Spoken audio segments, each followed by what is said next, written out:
उन्हें पहचान हो सके। अब देखो श्रृंगार ग्रंथ में, श्रृंगार ग्रंथ क्या है? ये हमारी वाणी जो है ना, ये 14 अंग है ना, तो श्रृंगार कौन सा है? मुखारविंद। हाँ, राज्य का मुख है। और देखो मुख जो होता है ना, वो दर्पण होता है। आप किसी का चेहरा देख के पहचान सकते हैं कि वो आपको चाहता है या नहीं चाहता। उसके चेहरे पे भाव आ जाएंगे कि आपसे नफरत करता है, प्रेम करता है, वो दुख में है, आनंद में है, वो चेहरे पे जाहिर हो जाएगा। मन ही नहीं लगेगा, चेहरा उदास उदास लगेगा। अब ये धनी ने हमें श्रृंगार वाणी दे करके हमें ये बताया कि हमें किस तरह से दामदनी अक्षरातीत के नक्शे शिक्षक के सौंदर्य में डूबना है और उसे पाना है। अब इस ग्रंथ में, श्रृंगार ग्रंथ में, इंद्रावती जी आप जानते ही हैं सब, है ना, जिस तन में बैठ करके दामदनी अक्षरातीत ने ये वाणी उतरवाई, है ना। अब दामदनी अक्षरातीत पूर्ण ब्रह्म परमात्मा इंद्रावती जी के धाम हृदय में विराजमान है। और श्रृंगार ग्रंथ में सबसे पहले आता है मंगलाचरण। अब मंगलाचरण क्या होता है? जब हम कोई शुभ काम करते हैं, घर में प्रवेश करना है या कोई भी अच्छा काम करते हैं, तो सबसे पहले हम क्या करते हैं? स्तुति करते हैं, वंदना करते हैं, पाठ रखवाते हैं। अब इंद्रावती जी श्रृंगार ग्रंथ का प्रारंभ करने जा रही हैं। अब श्रृंगार का वर्णन करने से पहले उन्होंने मंगलाचरण किया। उन्होंने बताया कि इस श्रृंगार को अंदर बैठाने की जरूरत क्या है, इस शोभा को दिल में बसाने की आवश्यकता क्या है, इसके लिए कितने लोग तरस रहे थे। सारे जितने भी पैगंबर थे, तीर्थंकर थे, अवतार थे, वो उस पारब्रह्म के श्रृंगार को, उसके स्वरूप को जानने के लिए ना जाने कितनी लंबी लंबी समाधियां लगा रहे थे, लेकिन वो उस श्रृंगार को जान नहीं सके, उस शोभा को जान नहीं सके। तो अब इस श्रृंगार ग्रंथ के द्वारा सबसे पहले मंगलाचरण बताया, हमें हमारी कर्तव्य याद दिलाया कि हमारा कर्तव्य क्या है। श्रृंगार ग्रंथ में इंद्रावती जी ने, देखो इंद्रावती जी को तो कोई जरूरत नहीं ना, वो तो धनी को पा चुकी है, उनके अंदर धनी विराजमान है, विराजमान होकर के ये वाणी कह रहे हैं। तो ये बातें किस लिए कह रही हैं? वो हम सब सुंदर साथ के। अब पहली चौपाई में इंद्रावती जी कहती हैं, वर्णन करो रे रूजी हके तुम सिर दिया भार। अब इंद्रावती जी कहती हैं, अपनी रूह से कह रही हैं, अपनी आत्मा से कह रही हैं कि हे मेरी आत्म, अब तुम्हें वर्णन करना है, क्योंकि राज्य ने तुम्हारे सिर पर ये भार दिया है। अब भार को ये नहीं है कोई गठरी उठानी है, कोई वजन उठाना है। अपनों का कोई भार नहीं होता, अपनों का कोई वजन नहीं होता। भार का मतलब क्या है? उत्तरदायित्व, अपनी जिम्मेवारी। अब इंद्रावती जी अभी आगे जाकर के श्रृंगार ग्रंथ के 9वें प्रकरण में देखो क्या कह रही हैं, देखिया मैं विचार के हके हम सिर दिया फर्ज। अब इंद्रावती जी कहती हैं कि मैंने विचार करके देखा है कि राज्य ने हमें एक फर्ज दिया है। फर्ज जानते हो आप? फर्ज हमारे कर्तव्य, हमारे उत्तरदायित्व, सबके फर्ज होते हैं। हम इस गृहस्थी में रहते हैं तो हमारे माता पिता के प्रति, पत्नी के प्रति, पति के प्रति, बच्चों के प्रति सारे फर्ज होते हैं। अब धनी ने हमें क्या फर्ज दिया है? हम सिर दिया फर्ज, हमें क्या उत्तरदायित्व दिया है? देखो उन्होंने कहा है, बुजुर्ग की बड़ी मोमिनो, अब देखो कौन क्यों उतारे करज। राजी ने तो सारी वाणियों में, चाहे जितने भी धर्म ग्रंथ थे, हिंदुओं के, मुसलमानों के, सिखों के, ईसाइयों के, मोमिनों की बहुत महिमा गा दी, बड़ी बुजुर्गी कर दी। अब इंद्रावती जी कहती हैं, देखो कौन क्यों उतारे करज। जबकि धनी ने अगर मोमिनों की महिमा गाई भी है, प्रशंसा गाई भी है, तो राजी ने कोई हमारे ऊपर कोई ऐसा नहीं कि हम कर्जदार हो गए, लेकिन यहाँ इस ब्रह्मांड की भाषा में कहा है, क्योंकि इस ब्रह्मांड की भाषा में हमारे ऊपर ये कर्ज तो है ना। हमने परम धाम में क्या कहा था? क्या कहा था परम धाम में?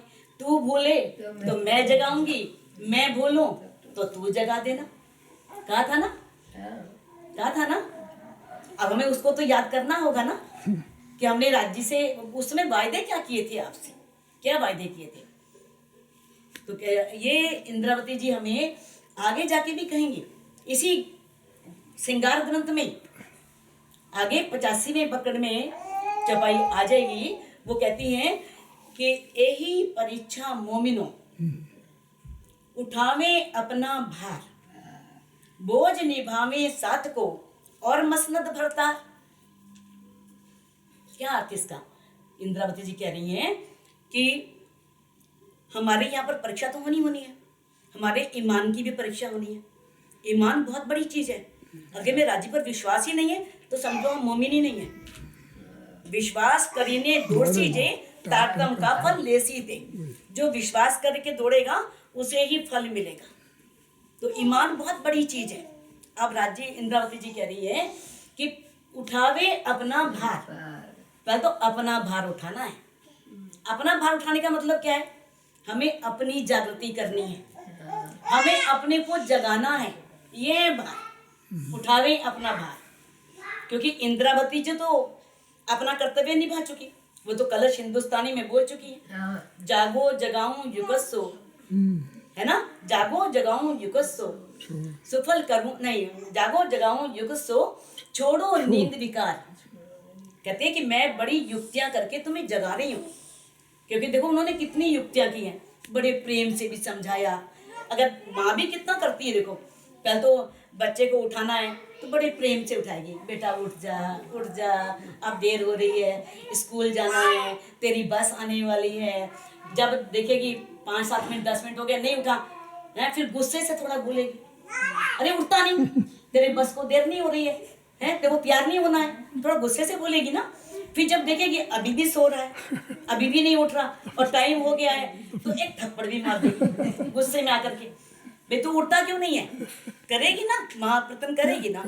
इंद्रावती जी ने कितने प्रतन किए। सुंदर साथ को देखो, जब निकले जगाने के लिए, जयराम कंसारा को भी कितने वचन बोलने पड़े, कितना कुछ कह दिया, तू कब तक कांसा कूटेगा, कितना कुछ उनको बोल दिया। तुम कहाँ इस माया में घूम गए हो, तुमने धनी से तारतम लिया लेकिन फिर भी तुमने कुछ नहीं किया।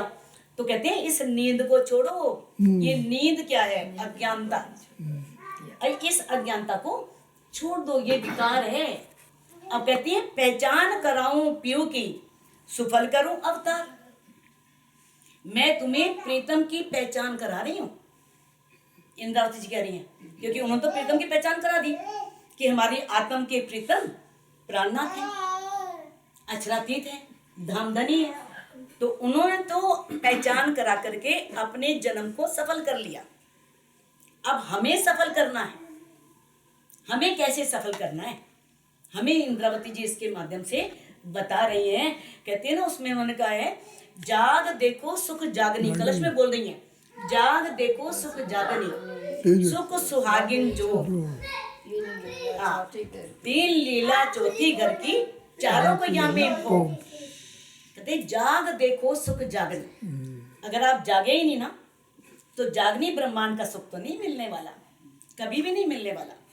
क्योंकि हम ब्रज में आए थे, पहचान ही नहीं थी, पूरी नींद थी।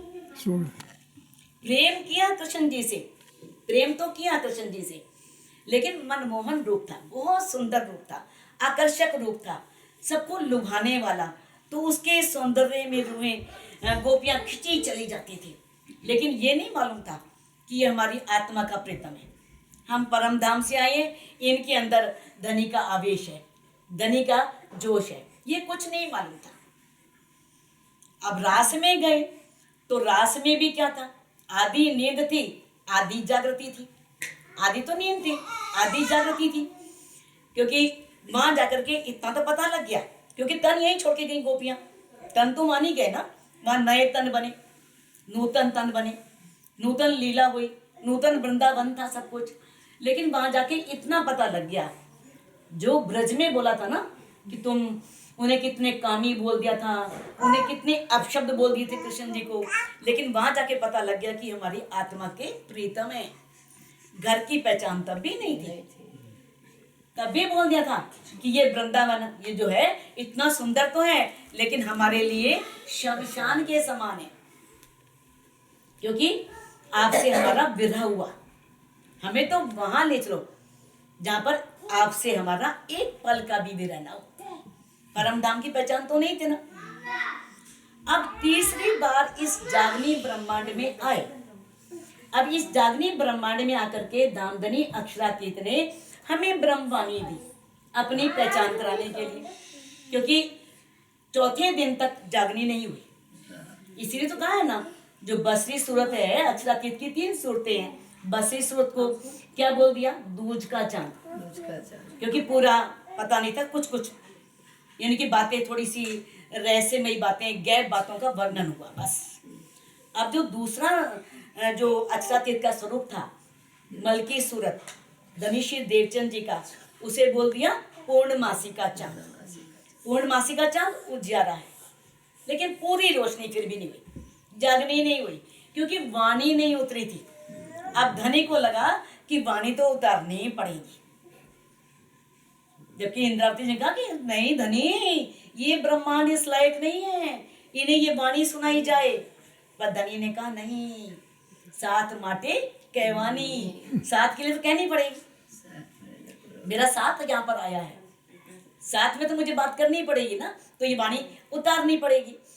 तभी उन्होंने कहा कि जाग देखो सुख जागनी, सुख सुहागिन जोग। ये सारे सुख किसके लिए आई हैं? सुहागिनों के लिए आई हैं, सारे सुख ब्रह्म सृष्टियों के लिए आई हैं। 3 लीला चौथी घर की, चारों को जामी भोग। अब 3 लीलाएं कौन सी हैं? 3 लीलाएं, एक ब्रज की है, दूसरी रास की है, और तीसरी कौन सी है? जागनी। धनिषी देवचंद जी, धनिषी देवचंद जी ने हमें पहचान दी, सब बताया हमको, यानी कि उन्होंने परम धाम के बारे में बताया, राज्य के बारे में बताया, लेकिन पूरी पहचान नहीं थी तब। 313 आत्माएं जागी थी, वो फिर पुनः सो गई थी। अब चौथी लीला कौन सी है?